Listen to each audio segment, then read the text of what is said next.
Welcome to the Tom Woods Show, episode 392. Subject for today is 15 years of stimulus and nothing to show for it.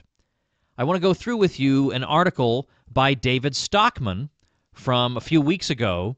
We're actually going to have David on the program yet again sometime in the next couple of weeks, but there's always so much to talk to him about that I'm afraid I wouldn't get to this particular article, and it's really important and really helpful. So I decided I would devote a separate episode to going through some of the material here, and then we'll talk to the man himself about a variety of other topics in the coming weeks. I'm going to link to a couple of David Stockman's earlier appearances on the show on today's show notes page, tomwoods.com/392. I will, of course, also link on that page to this article that forms the foundation of what I'm going to say to you today. Also, at the very end, I have one other news item that I think is of interest that I'll share with you very briefly, but let's dive right into this. Stockman, of course, was the head of the Office of Management and Budget under Ronald Reagan from 1981 to 1985. He was a U.S. congressman before that. He's worked on Wall Street. He's the author of, well, the most important book that he's the author of, in my opinion, is his book, The Great Deformation, The Corruption of Capitalism in America. Absolutely brilliant book, wonderful book. It's fantastic on so many levels. It's a revisionist history, a more or less pro-Austrian school history of the 20th century in terms of economics, but it's also a very, very good treatment of the financial crisis, the bailouts, and the free market response, or what the preferred free market response. Obviously, we didn't get a free market response, but he defends the position that there ought not to have been any bailouts, and he does so very skillfully. Anyway, he begins this piece by saying that what we've had in recent years, when we look at the past 15 years, we've had a $700 billion TARP, we've had an $800 billion fiscal stimulus, upwards of $4 trillion of money printing, and 165 out of 180 months in which interest rates were being cut or held at rock-bottom levels. He says, now, with all that, you would think, if the conventional wisdom were correct, that these were all good things. These will all help to boost the economy. They'll give it additional vigor. Then we should be doing great. I mean, things should be fantastic. We should be hitting unprecedented highs. And yet we're not. He says this, here's the tally after another Jobs Friday. The number of breadwinner jobs in the U.S. economy is still 2 million below where it was when Bill Clinton was in office. And Stockman says, we've had 2 presidents since then who have bragged about the millions of jobs they've created, and we've had 3 Fed chairmen who have congratulated themselves on guiding the U.S. economy toward full employment. Now, when we talk about breadwinner jobs, we're talking about jobs that generate enough annual wage income, roughly $50,000, to be able to support a family without welfare. Well, what about productivity? Obviously, we want to see a robust increase in productivity. That's what shows you've got a healthy economy, that you're able to produce ever more and ever more with fewer inputs. You want increases in productivity. This is what civilization is all about. And he says, despite massive policy stimulus since the late 2007 peak, we have seen an increase in business productivity, among non-financial business productivity increasing at just 1.1% per year. Now, there was a 2.2%, in other words, a double that rate annual gain in productivity from 1953 until 2000. But then in the past 15 years, it's been cut in half. Stockman looks at a bunch of figures. He looks at household income. He's got statistics for various intervals showing that, again, we've had anemic progress during this period of tremendous stimulus. He says, now, we should, after all this stimulus, have a very high labor force participation rate. The point of all this is to get the economy to full employment. That's what the point of all this is supposed to be, to get the economy to full employment of resources, including labor resources. But in fact, he says, since the year 2000, which is a period of time when the Fed's balance sheet increased by 9 times, the prime age labor force participation rate has plummeted by 10 percentage points. Now again, let me quote Stockman for you. He says, "The Jobs Friday revelers are operating on the duplicitous assumption that all headline jobs are created equal, even though it is well known that the BLS, Bureau of Labor Statistics, counts a 4-hour window washing gig and a 40-hour week in a steel mill the same. So the underlying truth is that actual apples-to-apples labor utilization has been going nowhere. In the fourth quarter of 2014, the index of non-farm labor hours utilized by the business sector posted at 109.8, virtually the identical level recorded in early 2000. That's right, after growing at a 1.6% annual rate for a half-century running, 1953 to 2000, labor resources deployed have flatlined for the past 15 years. So what that means is that rather than contributing to higher utilization of resources, the massive chronic stimulus policies of recent years have been associated with just the opposite. He also finds that real net investment in business fixed assets is still lower than it was in 1998. So the Fed blunders forward, Stockman says, oblivious to the fact that it is now 2015, not 1965, maintaining the lunacy of zero or soon near zero interest rates. That maneuver creates floods of new credits, but in the form of gambling stakes which never leave the canyons of Wall Street. So doing, they inflate financial asset values until they reach such absurd heights that they collapse of their own weight. The Fed has thus become little more than a serial bubble machine.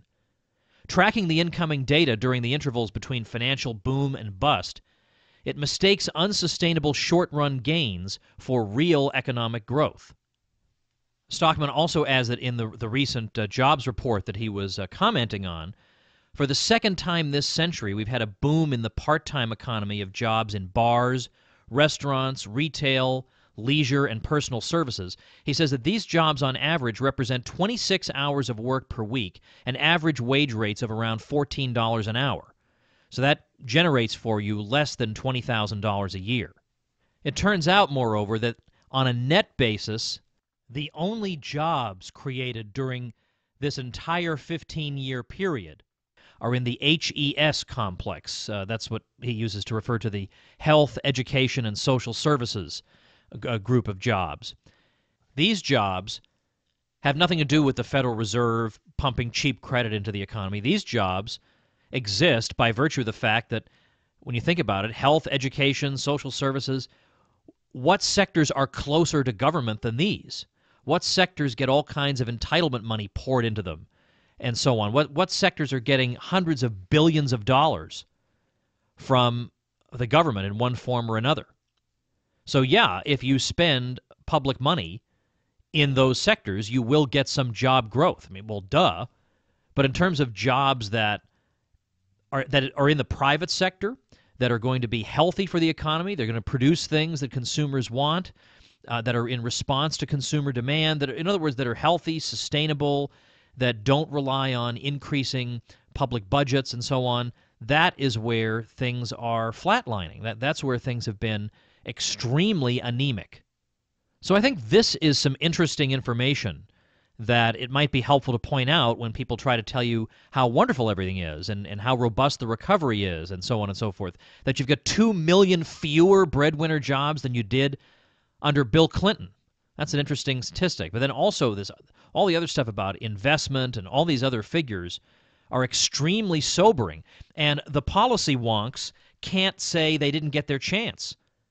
They got a tremendous chance. They tried all kinds of interventions, and the result has been, well, these numbers. And you can check them out at tomwoods.com/392.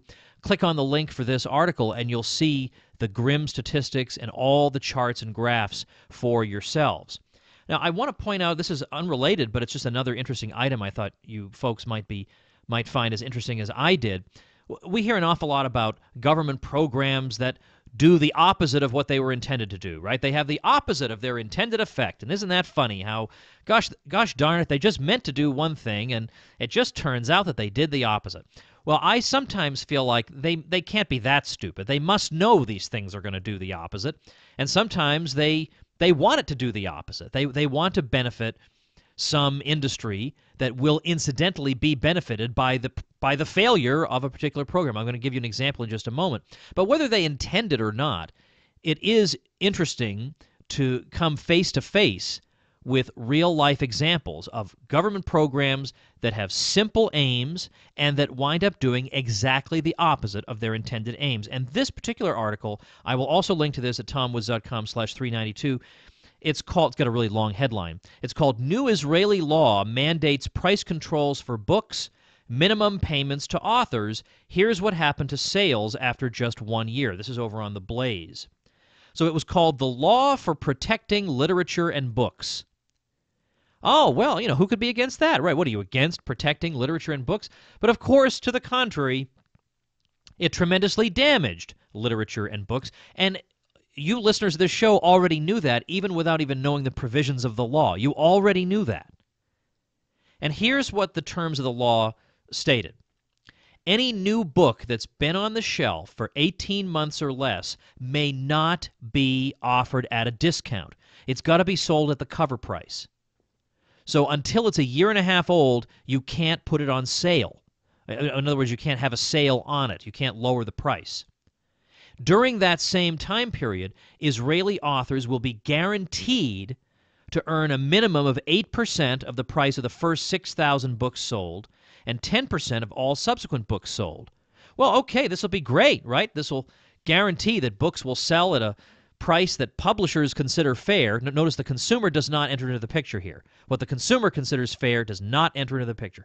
They'll sell for a price that publishers and authors consider fair, and authors will get a lot of money because they're guaranteed these percentage rates of the price of the selling prices of these books. But of course, yeah, they'll be getting 6% or 10% of nothing. That's the problem. Because how many people are going to buy brand new books without a discount, particularly when they're written by authors nobody's ever heard of? Are you going to risk your limited book buying budget on some unknown author that you're rolling the dice on? If you're going to spend money on books at that point, first of all, you'll buy fewer books, and secondly, you'll probably buy books by established authors so you can feel more or less assured that your money won't be wasted. It's not like, well, it's just $5 and if it stinks, then I haven't lost too much.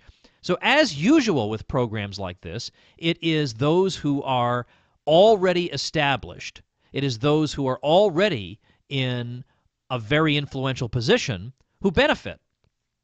And we talked about this way back in an episode with Bert Folsom when we were talking about the New Deal and the regulations that were imposed on businesses under the National Industrial Recovery Act, imposing price floors in various industries. You can't sell, for example, tires any lower than the legally established floor for that industry.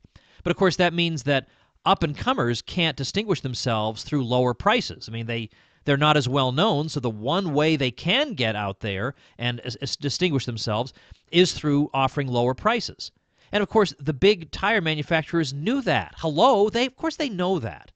Like, we can't assume that these people are stupid. They know that that's the outcome of a law like this. That the one way that their potential up-and-coming competitors can maybe get some business for themselves is by competing on price. But if you take away the ability to compete on price, then you're just competing on who has the bigger name, who has more service stations around the country, and so on and so forth. Well, same for this. It turns out that just in the first year, sales of new book titles are down between 40 and 60%, and down 20% for books overall.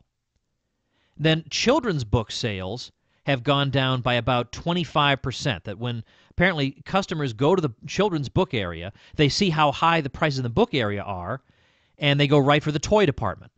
This was supposed to provide a living wage for people who write these books. But of course, people are earning less money than before. And unless you were absolutely consumed by envy and hatred, simple logic should have told you that that would be the outcome. Here's a quotation from the article itself. Publishers have been hesitant to bank on new writers under the government mandate because they don't want to take the financial risk on books they're not allowed to put on sale. So if you're an up-and-coming writer, it's even harder for you to get through the door in the first place because a publisher doesn't know, well, should we roll the dice on somebody who's untested? Because if this person doesn't do so well, we can't even fall back on the old tried-and-true method of selling his book at a discount. We're not allowed to do that anymore. And then continuing on, from a consumer perspective, those looking for new books are less likely to drop some $25 on the debut novel of a writer they've never heard of. And then they quote somebody who's been active on this. Almost the only way for unknown writers to become popular is to put their first book on sale, even to give it for free if possible, to publicize their name and get their audience and eventually make money from their writing. Thus, the new law has been particularly devastating on new authors who can't get their work to the public. So there it is. I mean, that in a nutshell is almost what this whole show is about, really. That it's not enough to listen to what the politicians say or what the name of the law is. You have to think through the likely consequences. And you'll find that it's not going to be the case that you go from a, let's say, suboptimal situation from your point of view to a wonderful situation. You may go from a suboptimal situation to a downright dire situation. And that's exactly what's happened here. I mean, booksellers would vastly prefer to get rid of this thing, even if it means that they're discounting books. They earn less money on each book, but they earn more money overall. And authors, no doubt, would like to get out of this because, yes, they are earning more dollars per book, but they're selling vastly, vastly fewer books.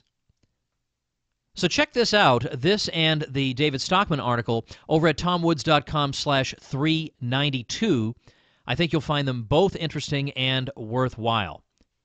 Also on that page, I got some special offers for you. It's getting sort of close to that time where you're going to make your homeschool decisions for the coming year. So if you join RonPaulHomeschool.com, you can get a free signed copy of my Politically Incorrect Guide to American History, plus a free bonus course on the Foundations of Liberty, but only if you follow the instructions at tomwoods.com/392. You have to join through RonPaulHomeschool.com specifically, and then drop me a line, and I will get you that stuff. And then also a 30% discount for you guys to join LibertyClassroom.com to learn that history and economics they didn't teach you. That's also available at tomwoods.com/392. All right, tomorrow, it's my hope to have Michael Malice back on the show. So tune in, all you Malice fans. Subscribe at tomwoods.com on iTunes or Stitcher, and we'll see you tomorrow. The Tom Woods Show.